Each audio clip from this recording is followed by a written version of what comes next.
আসসালামু আলাইকুম। আজকে চলে আসলাম তিন যা মিলে ফ্যান্টাসি কিংডমে। পরিবারের সবাইকে নিয়ে আসলে ঘোরার মজাটাই আলাদা। আর আমার বিয়ের পর এই প্রথম আমরা আসলে সবাই একসাথে ঘুরতে গিয়েছি। তো এর আগে কখনো সুযোগ হয়নি বা যাওয়া হয়নি অনেক অনেক কারণে। তবে আজকে আমাদেরকে এখানে ঘুরতে নিয়ে এসেছে আমাদের ননদের জামাই, যার সাথে আমরা তিন যা এবং আমাদের বাচ্চারা সবাই এসেছি। শুধু আপনাদের ভাইয়ারা আসে নাই। তবে তাদেরকে ছাড়াও আমরা অনেক অনেক মজা করেছি।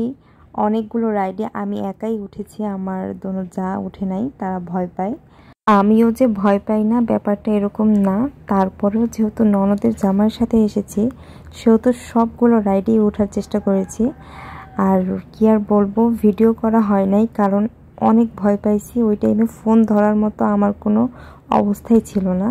তারপর আমরা তিন যা মিলে এইখানে অনেক অনেক মজা করলাম, গোসল করলাম, তাদের সাথে হালকা নাচানাচিও করলাম, যা আসলে ক্যামেরা বন্দি করা হয়নি। তবে মাশাআল্লাহ আমাদেরকে দেখে কেমন লাগছে সেটা বলবেন। আসলে অনেক বছর পর আমাদের তিনজনের একসাথে হওয়া হয়েছে। কখনোই আসলে এরকম তিন যা একসাথে হই নাই আমরা, বিভিন্ন কারণে। তবে এরকমই যেন থাকতে পারি, দোয়া করবেন সবাই। আমাদের এই নাচানাচি দেখে তো আমার ননদের জামাই পুরাই ব্যাককল হয়ে গেছে। সে ভাবতেছে যে যারা আমার সাথে বাসায় এক অক্ষর কথা বলে না, তারা এইখানে এসে এত এত মানুষের সামনে নাচানাচি করতেছে।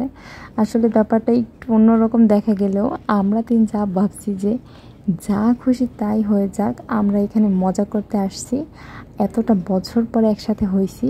তো যে যাই ভাবার ভাবুক, আমরা আমাদের বাচ্চাদেরকে নিয়ে অনেক সুন্দর একটা সময় পার করেছি, এটাই আসলে বড় কথা। আর এই গোসল টোসল শেষ করে খাবারের জন্য চলে এসেছিলাম। আসলে এটা একটা ফ্যামিলি কম্বো ছিল, তার কারণে ওরা ওদের অফিসিয়ালভাবেই আমাদেরকে খাবার দিয়েছিল। খাবার শেষ করে চলে গেলাম বাড়ির উদ্দেশ্যে। আর আজকের ভিডিওটি কেমন লেগেছে অবশ্যই জানাবেন। যদি ভালো লেগে থাকে অবশ্যই সাবস্ক্রাইব করে দিবেন। আল্লাহ হাফেজ।